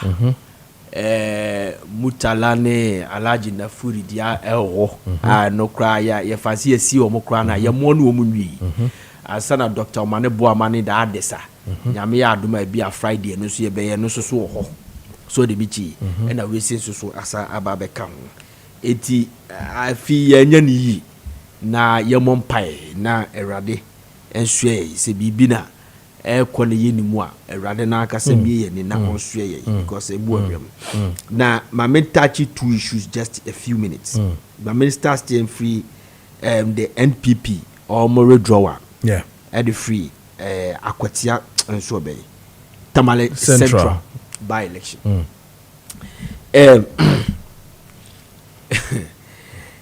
boss bejitu say adia parliament ya dawo sisi ai say 137 so and the NPP wo position and omu hia a seat to form majority in parliament why they are no position and as a battle we see aba dome kwabenya and the crescent come contested they make what say say e ba ayawaso wo gona bi on come contested e bebe bi a NPP wini da bi a come contested but we should also respect the decision of the National Council of New Patriotic Party. We should respect the decision. Share NPP, New York Times, African Watch magazine are published several times that when we talk about the corporate political parties in Africa, NPP is the one of the greatest political parties in Africa. You can't corporate the nipadom etiye. So when say NDC there was established by what kind of constitution ukwana you say a constitution say there's a founder, there's a nipa bakunetiye. They make what I say, Jerry Rollins. But NPP the nipa be brinetiye. So they are talking about corporate. It's one of the greatest political parties in Africa. So we need to respect the decision the National Council are taking. Listen, the argument and for say NPP for them say they ya on belusu elections no. Everything e bia wo mo dodge senya be ya o ko lusu na e abi to jo mo say aban we no e ya duba panti na bia o ma say lusu no a it doesn't make sense to me. Obi obeka sade ni bia no emi say o kasade na out of say e bia it has something slightly against NPP, but so show me ye pa and tesa that it doesn't make sense to me. It doesn't make sense to me. She okok dami kwabenya before 2024 elections na NPP fokuta 22,000 deficit. So NDC day 22,000 over 22,000 deficit and omdiko domekwa benya. And they were able to overturn the 22,000 deficit, you know. Emma NPP about a difference 1,157 deficit. Jamaica what I say. Now go to Tamale Central. The Tamale Central ya can wasem. The difference is 7,000. Murtala Mohammed. The number of votes are not in Nusafuseni the winning. And you know Murtala Mohammed and winning 2020 and 2024. And the NPP presented somebody that from the heart of your friend is a Tamale. Dr. Anyas, I know you're not going to see you. And no man also said the call Tamale. The American writer say, Napco, Nipa, coach our demand, the Tamale people, the Tamale interchange, and a lot of auxiliary roads that was done, our Tamale Lamparane, all this stuff. That was able to close the gap from 2016 in Nusafuseni 2016. They closed the gap in 2020 and 2024. And even if you watch the 2020 elections now, the difference was 7,569. By 2024, Murtala Mohammed, the late Ibrahim, dropped 7,457. Now listen, when you go to Ayawasu Wogon, Madam Lydia Al Hassan, one John Dumelo had a deficit of 37,000, over 37,000 at the Dukora election 2024, but he was able to overturn it. I'm an NPP about deficit 13,000. So then I will say NPP to me overturning 7,000 votes. And then I was as a poster. And then I hear my office say NPP can't win the Tamale Central elections. With all these statistics, NPP won Tripoli in 2009, and Madame Doris died within a short possible time. MDC was able to overturn it. And NPP got deficit. And today, we need Tamale Central. They can win it, but we have to respect the decision. I'm not saying Opioba Kacho say, "Am I NDC for replicating what is NPP is doing?" Our Tamale Central Timomo contest Akotia menen in Padanyad. NDC as well contest Akotia. Jamaican what I say because you idea no you say no hold to do and wash friend and and the Nipa baby are sure hold to do the two political parties no locked horns. But boss, we have taken 3 days mourning. The impact of this death. 3 days mourning. On my penny 3 days still we are still mourning. We have gone beyond the 3 days. And the people are saying that Murtala Mohammed, I was watching an interview here. Murtala Mohammed was saying that Ura Patrick Boama asked him to go to law school. In fact, Patrick Boama bought him the forms. I want the NPP for ye dako. One will be anti-bonny and almost say, Ghana politics. At the end of the day, Murtala Pegana ye Pegana ye and ye pre-seat. But when ye na faswo wunu and when ye pass ye the honor to say young contested ye any political party bet me winning that election. But we wouldn't contest at the I don't get it. We should understand it. I have your one abba. But tell us something, Producer. One yarianda ho. Amianka say, Papa, Wayaria check. Murtala Mohammed will go to dual citizenship. And Yaka say, Yakin back and forth, court a ruling, it's your by election. Murtala Mohammed will copper Sika, will violate your friend say, the parliamentary status, and I say, parliamentary, you know, violate BBA. Ya to rent cham na to yemiano and upon what Danyani Yanwa, where ya sorry no coffee plano. No be any that no so or quaba, and no yawness a show and a NPP party say, yes, we are all political parties, but we are honoring our brother. What is your problem? Why can't we embrace this? Now, for national unity, Shasima President Maakye was said this is not time for politics. As I say, ya kaya hu boom. Shasima yaka Samona Semensa was say we should shun the politics. Yen kaya hu boom. This death, as I say, united this country. I'm not saying escape me. I wanted to say, because I said it on Ziggy Steak last Saturday. I wanted to say it because we say, I say NPP for boycott to, and I say, I'm going to withdraw from this. Check. NPP withdraw, NDC withdraw from a seat. Ejoso. Yes. Yes. Ejoso constituency by election. I'm going to withdraw, and the organizer of NDC, Emma Ashanti region, Ashanti region, Isham Al Hassan, and one is central for the commander. Listen to what he said. Was say, Mr. Isham, he kind of short because of a time factor.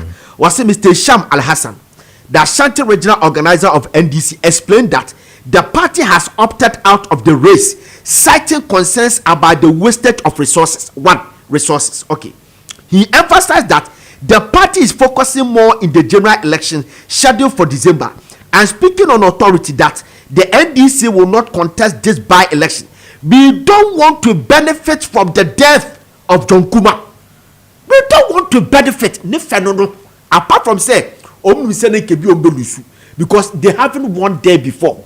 Anna, number close to set Tamale Central. Right. You understand? I will wasting resources. They have to focus on 2024 elections. Apart from that, we don't want to benefit from the death of John Kuma. MPP for the death of Murtala Mohammed. MPP betimia benefiting from the death of Murtala. What will they get? And at the end of the day, if they get that number now, Parliament they impact the number. The number is not significant that ubetimia anything meaningful. All right. So take advantage and honor our brother Murtala Mohammed. Okay. So people should respect decision of New Patriotic Party. Okay. It's one of the greatest political parties in the country and Africa. By New York Times and all this thing. Obedi kaka. Eti young share idea no but the idea of the National Council and of course the General Secretary, Justin Kodria Football. But our Ziggy Steak was brought to you by Doc Activated Charcoal Powder. Omo ena ede ebre yen. It is a wupe bi atwa. Ubenye bi ewo eye Adia Pharmacy Kumase, Love Life Pharmacy Kumase, Pure Leaf Kumase, Kolinak Kumase, Nanaboache Tema, Amen Satakrade, Nafesi Joe Bennett Pharmacy Sunyane, and a Delight Pharmacy ewo Kofrodia. With our pharmacy was Shaman. And then all pharmacy shops say what ayo kanshi drug lane nano onsa ebeka Doc Charcoal Powder onsa ebeka bi from on 0598 206885 0598 206885 and after 020 66 16620 020 66 16620 and on a Doc Activated Charcoal Powder. Now adiaba nipa nimi efa Doc won say obi a sebi obi a na wo se kala no we say aduane adidi so ama na aye yellowish kakra anase ye de wo o pese aye teeth whitening enkonkotua sika bebrebe 5000 2500 bi emye maw wo betime anya Doc Activated Charcoal Powder wa paste wi no wo di bi bo brush di bom se ya na wo di atwi saa afebo se abeya white. Wow. Within 1 week was seen by your white fita to say the open a summer a good breath say Nyaniaki Kaika with Simon San. Okay. Na mum lebi Semensia Doka. Me both from a Sami Coco dear Bianibi. For about 7 hours, me Casacra and I'm Pesamefe. And I'm so no, and I'm here fast, Nam Kufi. Kofi and me Saka Crabim and one. Doc dear, Ubia. Come on. Above no one so yeah. Also, who do be a war to be a young crow piano, Doc, a betinete Eddie amount. They said what kind, a Edia Pharmacy, and Ukumasi, Love Life Pharmacy, Lancer Chemist, Colonek Pharmacy, and only Ukumasi, and you're with Dama Pharmacy was shaman, and all pharmacies a walk or Kaishin now, Ubenya Biak. Nice one. Doc activated charcoal powder Sure. kope bito Sure. the package na effect Efe package no Efe obi plan kan ebe sa yare kope Efe and that is all o kwa the charcoal powder no enka say me to charcoal powder also to doc DOK that's all and you know crime is yeah enye say pressure wo me ameja me dey crazy if you see office you yakwa ko bobi eti boss yabu bobi na ema ya honya de na right but I say Psalm 23 and buy easy say men kan cho say phones no mugu so ton fabo 300 Ghana cedis bra na be fa phone bi a wo pe and na make cho no say iPhone, Samsung, Tecno, Infinix fabra with all the 300 Ghana cedis deposit in be to hono mo a da ka bia no na wo twa ne kakra o say fa 300 Ghana cedis bra na fa tua 10 Ghana cedis every day and na so be twa weekly and na say bosumi bia and na be tua 10 Ghana cedis na wo de fabra na be je phone na me boss say Samsung, Tecno, Infinix, iPhone do pe bia no obetumi aba be to bi e wo yes Psalm 23 and easy buy for honom omo e ho adwuma asema na asem na me e ka cho sisi anom omo so san dealing TV and afiso microwaves into no wa wo hia microwave na afiso hia TV no obetumi ene omo edin komo the hia na so obetua between 30 to 40% depending phone ko a wo hia no so wotua between 30 to 40% ni wi a kan hunu se ye betumi spread am asebo afe boso mi mensa anase boso mi nsia ye betumi spread ni nyina ama na wotua no kakra no wonya phone ni bi phone is now a necessity ehu hia se wonya bi na wo so utumi de ebo bra no na afi de ekobia no wo so hu bi nti opadodo atu a anase person ni omo edi nkomo yie pa na wo pe eye phone ni bi na wo kotua 300 cedis na me no kase ya patcho free 0244 711-873 0244-711-873 and answer 0248 292763 0248-292763 and na afeso o hye mo moye associations and afeso government workers nyina no se mo hia bia mo frɛ number se me de 2 dwai na onsa ebeka omo ewo ebony circle heya woko La Paz Kaneshi Trotro station honom so a onsa ebeka omo na afeso Pokwase taxi rank onsa ebeka omo wo honom 23 and easy buy for ho ensem and make catch sisi and 22 minutes past the hour of 9 23 yes Emra bisane form na nantem yensa bi gina wa na Mr Francis catch me say Adamu ton phones na there be ton phones wa etu aka no say omuso mate say e ton phones and am say the ton phones na Mr Francis pia how the ton phones etie na madwere ba so say ibo eye 23 for easy buy yes ade emu ode aye papa de omo na fa trend before the wife say omo and me de na so mu kwa ebo ni heya bu be hunu omo na say ya de ye ntom na emu me 23 for the da promotion eti bomodin a neko for no ope papa say de kuta bia we ne board pa ope papa so to say we bi so a obenya away the bible case the bible case and we say the board correct one etu no fa wasi o ma bi no mask de no kra benya bi wo papa spread the aka na e dia ma na before a mask baba no yan ka che say awo no aba unse na awo na aba ama ayi se bibi na etwa bibi na ayewa ekokra na awo de ba na epese yi no ho ba obi asasabro tete wo rheumatism awo de ba na epese yi no ho ba obi arthritis etete wo a ebi ayetwa wadu etwa wo enuane obi ho arthritis ntino yetwa de nam wontime nwe nam o ha to atwa na yom si wade aba yom herbal lotion muteni yi na yom herbal lotion no wenye yanum de ani bia wakobobo ohu ba bi na atetema wenya fractured bone bibi na ayawo ukotodwe wuti na pai wo ne yesi de ma we so fire yeso 50 minutes time beko yes fire yeso 30 minutes time yes fire yeso fakoda ma ade ache na koda bi yom yesa yom de scientific way ne de aye ebisi wiase da the whole West Africa enuanu nuo na ye de ye no adase nuanu ye de ye no omo ko de kuta bi etu yom se men control say what the yom herbal lotion aba eti baby anya oya no wodi twi ya na ekọ wodi tie ni yo ene se wodi twi akotwa yo debi ye nya ne sa wodi twi ya pa na ekọ eye yom herbal lotion yom herbal lotion pain reliever was it 2025 yenim pain yom herbal lotion no be abnormal cramps yefunu wakoye gym umia na yo ya obi won so a wo koya jimbia ni yefunu ya ni yasa de bi onam tela no ne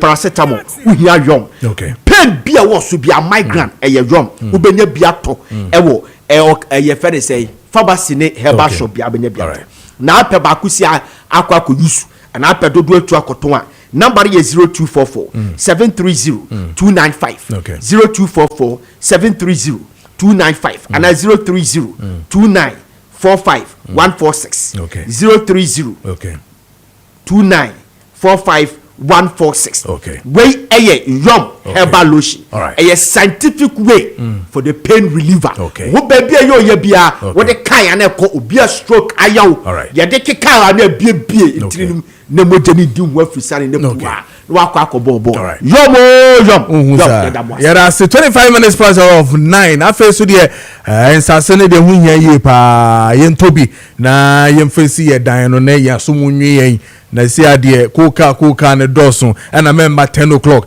na over 10 o'clock matumi gate him na wo me dun tem na wo yira prantem a mempene na jade ho no munya na mu use ntim doso maskon enti mo aye why mo aye how na me be here say 10 pm we be do 10 pm ma lock me gate e bo krampa tumi ko to asase ne no so say de mini e kan na God for about baby omo check wa we see blogs ni wi na jiji ya kan nyina wo aduma mu na bia obeti answer ya fro obeti ya fresh juru den what that one we are what pass as no he kan ni sama boy also no top paper na ma o na yen ko asama say basa na mas condemn it say me ya me da se papa ma me ni kan na me mfa enchia sonkom odu emfre afidikase so emma customers ne listeners ne wo mo ehwe dwumadie kase ena no pe sade wo bisa no Imascon Estate Ghana Limited ensase papa ye ton ya dan papa ye ton no ente sa ya no mu die ya ye ka ho asemi so be kwa akoto asase ne be wiase no na ya safa phone efre se wasase no obi ewia bifa ana empolanga fo abaso enu ntino educrance wo bio Imascon Estate Ghana Limited ye no entesa de entamekase ye no entesa ne se ansa na asase ne ba be kan yensa na yenso ya bo kire aton ediama ye customers no na nipa bia da wodi asase ne ma yen se nipa no oye ohene ana empo oye busuani ana busuan pani ni atoye bo ase ene safo nyina tena se edi nkomo ama de osie yedimo bia so yenso so yaye amye no makasa wa chi se yensa se ye ton no yempe wa ha bia wa kire yempe langada asem bia wa kire enu nteno bibia anya fan emfa ema yen enti edi kan di sam komo no a eni asaso mutema esi yenso yenton emfa ema your customers no sawo how no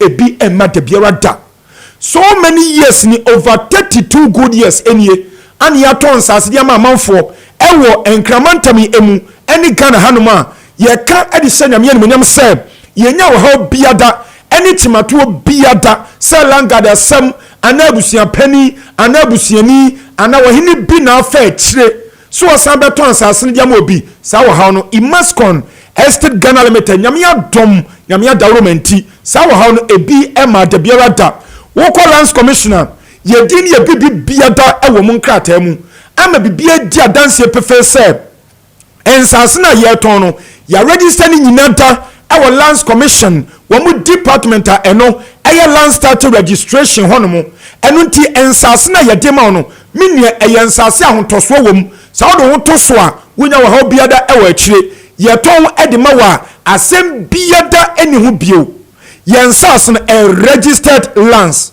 registered lands and ye ton di amount esanso aye titles land chese land start registration wo mu estamp no ye de tintim so e de ama yen dada enu nteno wonso ya ton e de amount no chese ahotoso ewom ye ne abeboa na de also register biada ho no ye register ne kama e de amount enti sa wo to ya sase a wunya asembia ewa akire ebinuma dikan aba beto yensas ne bi ya wo mgu so mu so madan asojafo aprosifo emu centralfo emu immigration officers woni wo nso yo mankasa ombodwa ye bi eye adwadifo ebi eye kuafo ebi ya adepanfo ebi wo mo so nyoma welders safo ni nyina dado mo to ye so yom do be sha ye dwumadi a ye di ewa nsase tomu Imascon Estate Ghana Limited asoɛ no ɛne wɔn bose ɛna dodoɔ no adane efie wura ɛno nti wɔn nso yɛatu yɛn nsa ɛde afrɛw sɛ wo pa asase pa tonko adeɛ a asase amansosɛm ni so asase a sɛ wotɔ wie a ɛyɛ bona fide property yɛ a wobɛtumi mpo de ato wɔde agya nkyirima a ɛneɛ mepaakyɛw bra Imascon Estate Ghana Limited Imascon Estate Ghana Limited abusua yɛ numbers a yɛde di dwuma no aniem ɛyɛ 0553 840 646 ana 0553 838 730 0553 838 730 mami sisu bioma 0553 838 730 and 0209 155 437 0209 155 437 abusiam your numbers are yedidi juma ewo Imascon Estate Ghana Limited your juma no emu eniem your office no your Spinters Road Community 18 Junction Spinters Road Community 18 Junction yani Ally Filling Station wo kwan so ene di nhwani mu ye sign bank KFC baby omuton aduane no eno nti ya no ahye no na wo kwa wo do valid ID card e de aka ho na woni akwa akotena sem de tensa ye nhye sonko e de ma wo ene se e bia me kan wontimi enye skapudu nyina emma ne mu nhye sonko a ye ne se ya sauce no one plot no e ye 32000 Ghana cedis 32,000 Ghana cedis eno nhya ya me kan wansam no eno ene se e bia wonye skapudu nyina emma wobenya dia ba ye beje ye beda wose na no compare ho bibi e dia ma wo ne mu nsa wonya ni nyina emfa madia ene ye 32,000 cedis eno ye one plot dia no ye se de kan fa emum 8,000 Ghana cedis 8,000 cedis wo de ba ye do be kwa asase ne so ye kwa akoto dia e dia ma wo ye ma wo kwansa hyase nesu dan no ana imposa company na wubie de opesa wo ye woso bia be ma kwan na wa ye e woso onso de 8,000 to ase a ebeka 24,000 ebusa 24,000 cedis ne eno an ya trase adwene ho ne ya spread edima o se bosome mako 24 ya so keka boma eye 2 years ebusa 2 years mu a an ya disi woni ya spread ediama o asechensa bosome bia no 1,000 cedis 1,000 cedis 1,000 cedis ana ade bebeni na waye ne sa akopem se 2 years ne besono ne na me edi adom no watime atua de aka ne ewe sabe mpo no na ogusa wo si udan no na ogusa wo ye de opesa wo ye ewo so afi wo nso wo pe half plot no eno nso eye 16,000 cedis 16,000 cedis na eno nso ye say di kan fa emu 4,000 cedis ebeto asem wo de 4,000 to asem ye de wo kwa asase ne so ye kwato de edi ama ye ma kwan ese hyase si udan no hyase de opesa wo ye ewo so na 12,000 no a ebeka no ebusia 12,000 no ye de so mako 12 ya so keka boma eye 1 year mu and half plot no ye di so na dia ka no watua eno nso chese eye 1,000 cedis ana de bebra ye bosumi biada kwabim se nyambe hye no wonu manyam na watumi atwa ye mpai bone se enka sam na bedu so mpo na wodan no ana wo company no na watumi abie awie ye nsase a ye ka wansami ewo tropoli na tropoli no ewo Greater Accra region ya emu any voter region ewo tema any dowenya kwan so wo tatama kakam na du dowenya 5 minutes per na wadru hanu fisa ho ana sagleme affordable house ne ewo any Central University ufra kono me say 5 minutes na wadru ho ukodru asase nso anyo pudio ewo so anyo no wura hope say yanton eno emaw ne yanton asase person nso manti bra na beto asase na anyo wadwifa wadwinefa afei ensu nso de besi udan no yanya bi awo edi ma no nso no wuntua kapre ana dama ewo ho yensase nso yato ebu ase adwi so kama ya no nso so yedema wo yesi police station yesi shopping mall yesi market yesi event center esi school ewo ho sade ebe ya wo no obusia mkoton no ma aseta no enye den emamu na bia bekọ kama edi amamu afei ya sanso the package ba ko be ye kama eni se bia na wo pa anwani bi aka ho ana empo e bia wo pe gravels aboni bi edi esi udan no ana wo pe blocks e de esi dan no nso no yesi di kan bra na ne me transfer kakra bi beto ase na yemfa ema sade be ya woto asase to a enche na so nsamfu na mo betimi esi dan no enti no nso ne ya transfer a kakra bi ne agyew ne ya de sane ma wonyina blocks gravels anwea ene de aka nyina e de aka ho no asase ne wasi dan to pani minia hwede yeye e de ama your customers obi bia de no aga na oton sase a obe sa de bi gise Imascon Estate Ghana Limited ni nyina se chense ye pesa won so ho ha ye hare na de asase ne ye kan wateti a wonamu wo ha wonamu wa dansem ne dan wo ha mu no etu obetwa interbusia de no mbesi bio mesi o Sprinters Road Community 18 Junction ye ni Allied Filling Station wo kwan so no ene di hwani mu ye san ben KFC ba bi o muton duane no enti je san numbers me ne to bo ase freye na bra ne entrance ne nhye na susu for land promotion no when na so emfa so ebusia number edikan no eye 0553 838 730 0553 838 730 and 0209 155 437 0209 155 437 Imascon Estate Ghana Limited susu for land promotion for be shimne to asasipa to bo asitua ne siw dan na nso for self atrese nyame na Imascon so wa beye efiewura onyankopon won hira mu nyina won share Imascon for so 36 minutes past of 9. Now let me read this one before I come to other matters. So good morning, I am Eben from Kwabenya. The MPP thought they were smart, but we've seen their strategy. The NDC will still go ahead and contest the by-election in Akotia. My condolences to the departed souls and then the family of Omomo Sebi Omashe Omonkwano. Bayport fixed deposit main control says Okra 5,000 Ghana cedis. I mean Okasaya Pepacho Brasisi and any fixed deposit and Mau. The fixed deposit in Mau was 16 to 20% interest. I bet to media to so amount. Bosome Bakon or 5,000 ebe 1,000 Ghana cedis of interest. Now face all the 20,000 ebe Bosumi Nsia on Sabeka 1,820 Ghana cedis of as in interest. Then also 100,000 on the break a fiba kwa. You have 20,000 Ghana cedis as interest. Won't pay na opedi free or bonnie.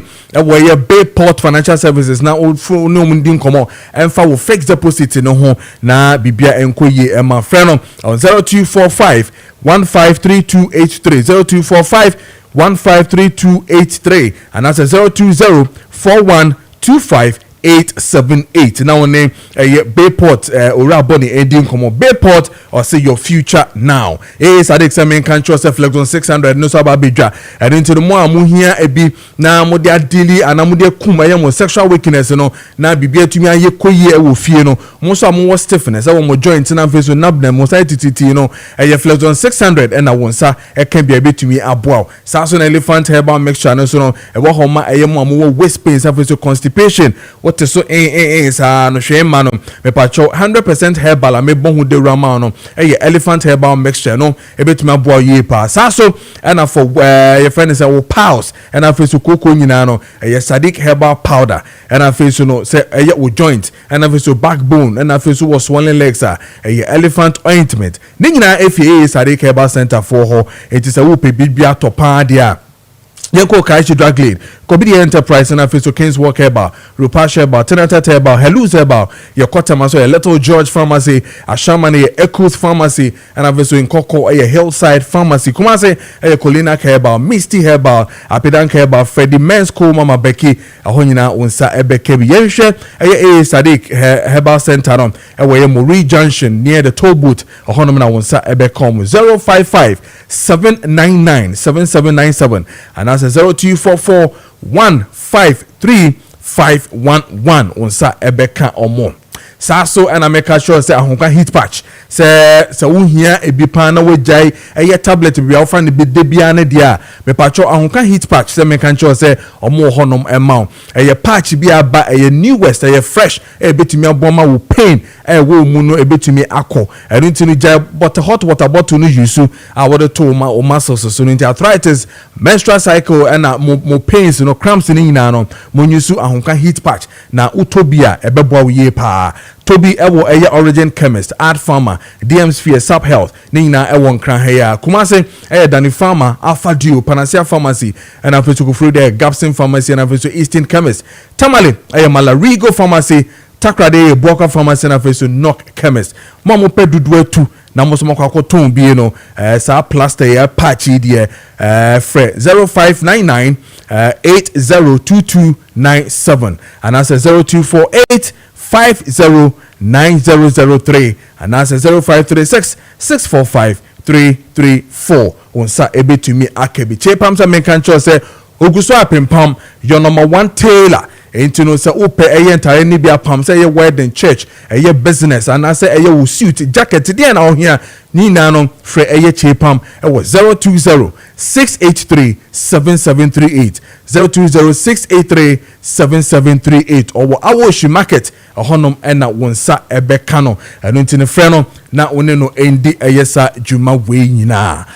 It's exactly 9:40 and a happy birthday to you Priscilla Akosia Mame Yeboa.